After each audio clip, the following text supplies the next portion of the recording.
Нов куповен рекорд македонците направија лани со своите платежни картички. Во странство тие потрошиле 573,4 милиони евра, од кои 195,6 милиони се потрошени онлайн, купувајќи производи и услуги поврзани со патувања, трансакции за авиобилети, резервации за хотели и слично, велат податоците на Народна банка.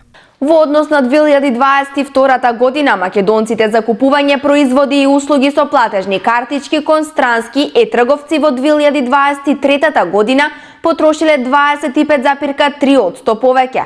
Бројот на е-трансакции кон странските земји изнесува 4,6 милиони, а просечната трансакција 43 евра. Македонците во 2023 година потрошиле најмногу пари во Холандија, 27,5 милиони евра, додека во Луксембург направиле најголем број на трансакции, 890.000.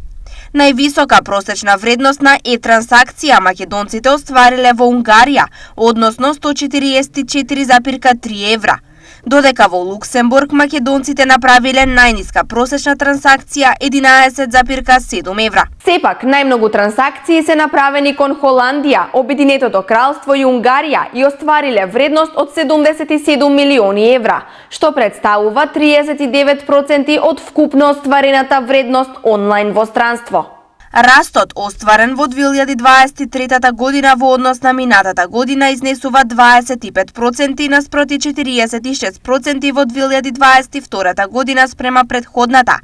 Најголем пораст во 2023 година од земјите кои сочинуваат 72% од вкупната вредност, остварена со македонски картичи и кон странски е-трговци, е остварена кон Грција, 81,6%. Согласно објавените податоци од Народната банка, странски иматели на платежни картички за купување производи и услуги од македонски е-трговци во 2023 година потрошиле 26,8 милиони евра, што во однос на минатата година представува пораст од скоро 23%.